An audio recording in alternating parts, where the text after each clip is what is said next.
Assalamualaikum warahmatullahi wabarakatuh. Selamat pagi anak-anak. Hari ini kita akan pelajari pembelajaran 1 dan 2 dari tema 5 subtema 3. Oke, kita langsung saja yang pembelajaran 1 dulu. Ini adalah teks yang bahas kreativitas yang membuahkan hasil.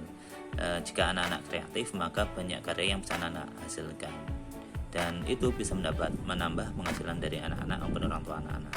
Ini ada contohnya rangkaian bunga kering buatan Bu Made Yuliani yang kemarin sudah ada di teks sebelumnya, membuat potpuri dan bisa menghasilkan karya yang bagus-bagus. Oke. Selanjutnya kita langsung saja materinya tentang MEA.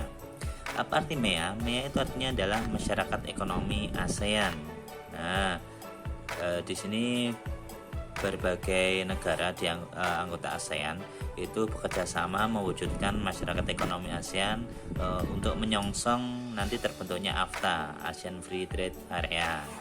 Nah, sebelum AFTA berjalan dengan lancar, maka dibentuk MEA dulu.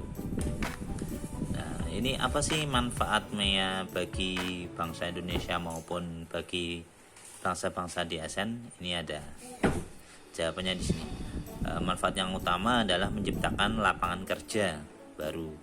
Dan ini dapat meningkatkan kesejahteraan 600 juta orang yang hidup di Asia Tenggara. Jadi tujuan utamanya adalah menciptakan lapangan kerja untuk meningkatkan kesejahteraan dari 600 juta orang yang ada di Asia Tenggara. Selain itu, dengan adanya MEA, masyarakat ekonomi ASEAN, maka kegiatan ekspor impor juga akan berjalan lebih cepat. Otomatis pendapatan negara juga akan meningkat. Itu tentang MEA. Selanjutnya apa ya yang harus kita persiapkan untuk mewujudkan MEA yang baik? Nah, ini apa disiapkan oleh tenaga kerja Indonesia. Yang harus disiapkan antara lain harus meningkatkan kemampuan, meningkatkan keterampilan, selain itu juga meningkatkan relasi atau hubungan dengan orang lain untuk mencari peluang-peluang kerja. Nah, itu yang harus disiapkan. Selain itu juga menyiapkan mental untuk siap bersaing dengan berbagai warga negara asing yang akan datang ke Indonesia. Itu yang harus disiapkan. Oke, selanjutnya materinya adalah tentang medan magnet. Ini contoh benda-benda yang biasanya terbuat dari magnet. Ini bisa ditarik oleh magnet. Ini cenderamata dari magnet. Oke, selanjutnya ini. Nah, ini anak-anak. Ini adalah gambar dari medan magnet. Nah, ini magnetnya. Nah, ini daerah-daerah yang masih dipengaruhi oleh magnet itu namanya medan magnet. Jadi ini medan magnet adalah daerah atau wilayah yang dipengaruhi oleh gaya magnet. Jadi selama logam besi atau baja bisa ditarik magnet, maka logam itu berada di dalam medan magnet. Ini seperti garis-garis seperti ini. Ini medan magnet. Kekuatan terbesar dari magnet, gaya tarik terbesar itu ada di ujung kutub-kutubnya. Nah, ini yang paling kuat, kekuatan paling utama dari sebuah magnet. Oke, selanjutnya ini ada materi tentang formulir ya anak-anak. Ini sudah beberapa kali kita kerjakan formulir ini kalau yang contoh ini adalah formulir pengiriman barang dalam negeri. Ini ada data penerimanya, ada juga data pengirimnya. Data-data yang harus disiapkan atau diisi ketika kita mengisi atau mengirim barang dari dalam negeri ataupun ke luar negeri ya. Oke, ada yang harus dicantumkan tanda tangan maupun tanda tangannya mengirim maupun yang membuat. Oke. Selanjutnya formulir yang tadi itu adalah salah satu contoh formulir pengiriman barang. Setiap lembaga atau perusahaan dapat membuat formulir dengan data dan format berbeda.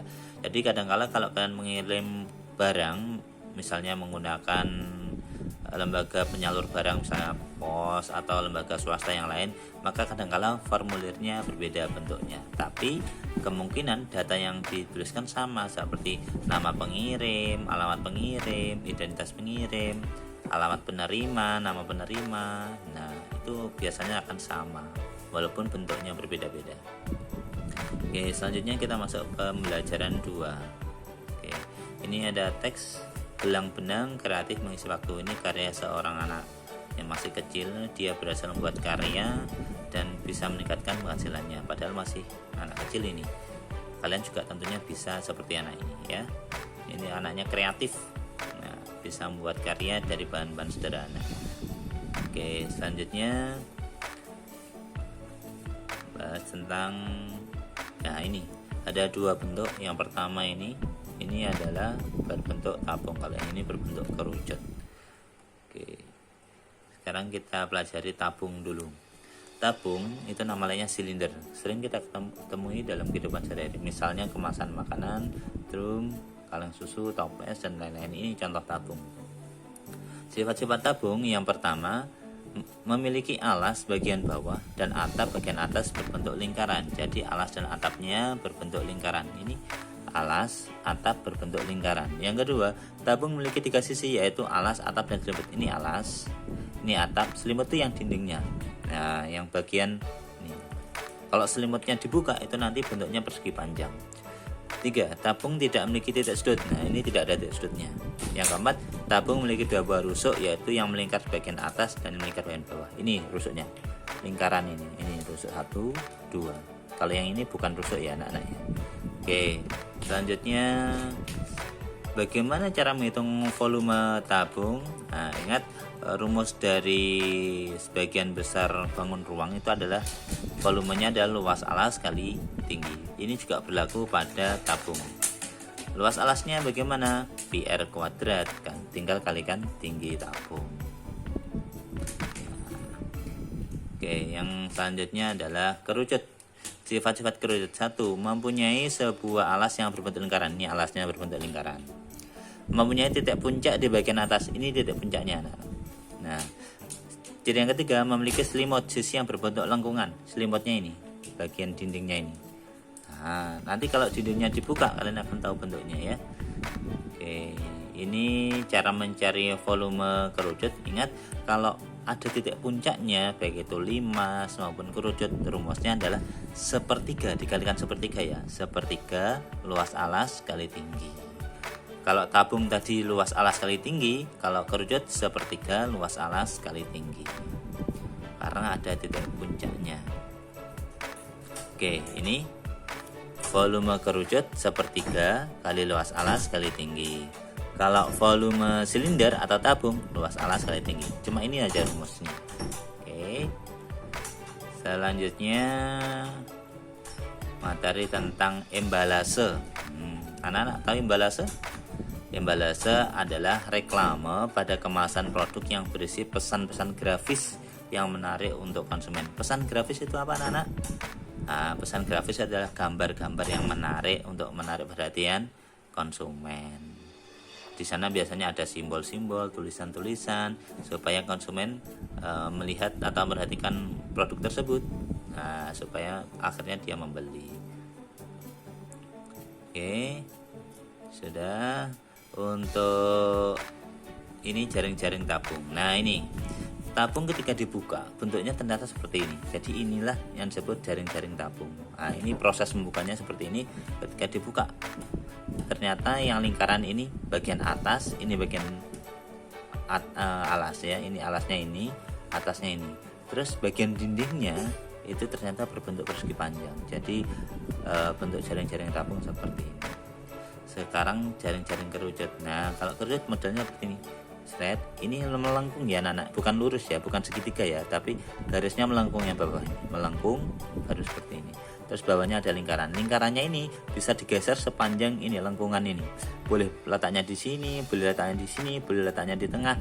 Syaratnya harus menempel ya, tidak boleh terpisah antara ini yang bagian selimut ini dengan yang bagian bawah, nggak boleh terpisah, harus menempel satu bagian. Nah, seperti ini juga menempel ya. Oke anak-anak, itu materi untuk hari ini. Untuk tugas yang harus dikerjakan ini anak-anak.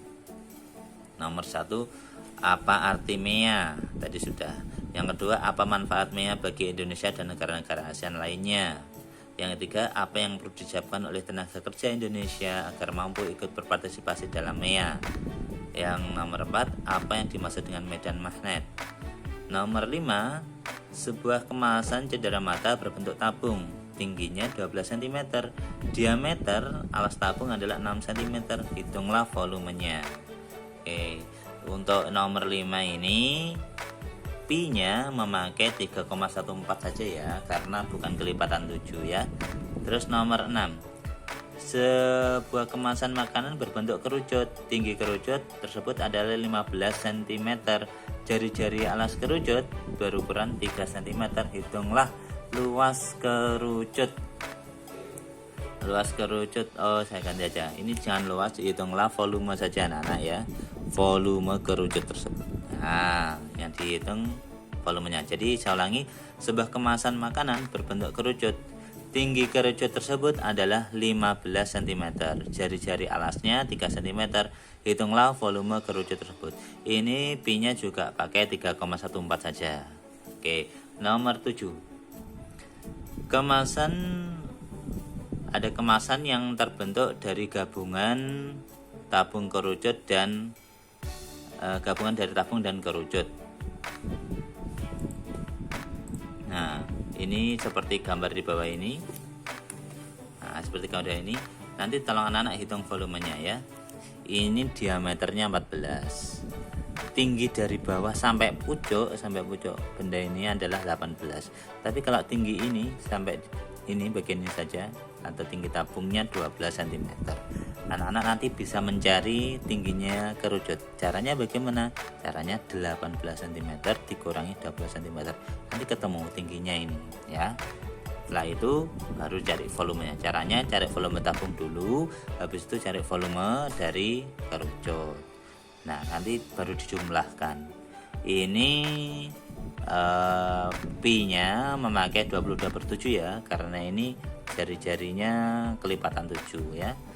Ini diameter ya anak-anak, diingat-ingat. 14 ini diameter, belum jari-jari. Nomor 8, buatlah satu jaring-jaring tabung. Nah, buat satu aja tadi sudah. Di contohnya juga sudah ada. Nomor 9, buatlah satu jaring-jaring kerucut. Terakhir, apa yang dimaksud dengan embalasan? Oke, tugas hari ini itu saja yang dikirimkan ke Pak Farid. Ya, yang bagian ini saja yang dikirimkan, ditulis di buku tulis lalu dikirimkan jawabannya ke WA Pak Farid. Sekian, assalamualaikum warahmatullahi wabarakatuh.